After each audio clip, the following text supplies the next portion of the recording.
हामीले काठमाडौँको विभिन्न ठाउँमा होइन हामीले नदीहरूमा यस्तो यस्तो स्ट्रक्चर हेर्न सक्छौँ होइन।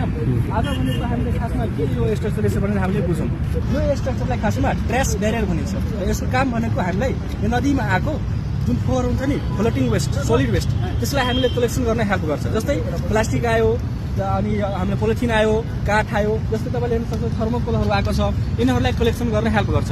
र कलेक्सन गर्दै गर्दै एउटा निश्चित समयपछि सम्बन्धित निकायले यसलाई के गर्छ कि त्यहाँबाट झिकेर सेग्रिगेट गर्छ। भन्दाखेरि अब सोलिड वेस्ट छ, त्यसमा प्लास्टिक छ भने प्लास्टिकलाई एक ठाउँमा, अब काठ छ भने काठलाई एक ठाउँमा, थर्मोकोल छ भने थर्मोकोललाई एक ठाउँमा राखेर त्यसलाई पछि के गर्नुपर्ने हो भनेर त्यो सम्बन्धित निकायले आफ्नो के प्रक्रियासित गर्छ। अब हामीले यो ब्यारियरको बारेमा बुझौँ। जस्तो तपाईँले हेर्न सक्नुहुन्छ यहाँ हाम्रो यो ओरेन्ज कलरको छ। यसले के गर्छ कि बन्सी भन्दाखेरि जब यो नदीमा अहिले पानी कम छ, जुन बेला पानी बढ्छ त्यो के हुन्छ कि यो के अरे ओरेन्ज जुन छ नि हाम्रो स्ट्रक्चर, यो स्ट्रक्चरको हेल्पले के हुन्छ कि यो माथि उठ्छ। अहिले पानी कम भएको कारण हामीले यसको इफेक्ट देख्न सकेको छैनौँ। तर जसरी पानी लेभल आउँछ यसको यो लेभल पनि उठ्छ र तपाईँले त्यहाँ उता फोकस गर्नु त ल, त्यहाँ हेर्न सक्नुहुन्छ त्यहाँ पानीको मात्रा बढी छ अनि त्यहाँ के गर्छ फोहोरहरू कलेक्सन भइरहेको छ, प्लास्टिक छ के छ त्यहाँ होइन, तपाईँले त्यो हेर्न सक्नुहुन्छ। र यो ट्र्यास ब्यारियर भनेको हाम्रो पर्मानेन्ट सोल्युसन होइन। यसको पर्मानेन्ट सोल्युसन भनेको हामीले आफै सचेत भएर जुन वाटर बडी हुन्छ पानीमा होइन, हामीले फोहोरहरू फाल्नु भएन।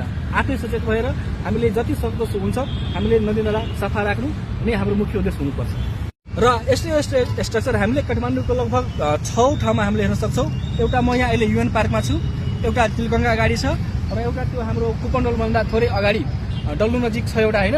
यसले के गर्छ कि हामीलाई डिफ्रेन्ट सेगमेन्टमा राखेको छ भन्दाखेरि इफ बाई चान्स अहिले तपाईँले हेर्न सक्नुहुन्छ पानी क्लियर कम भएर केही फोहोरहरू यहाँबाट पास पनि भइरहेछ, तर अर्को लेयरमा गएर हुन्छ नि मल्टी लेयरको कारणले यहाँ रोक्न हामीलाई हेल्प हुन्छ।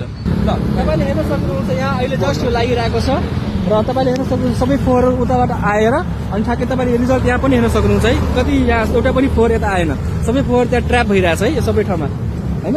अनि हामीले तपाईँले यहाँ म पुलमा छु अनि पुल पारी पनि तपाईँले देखाउँछु, यसको राम्रो रिजल्ट त्यहाँ छ है पुल पारी।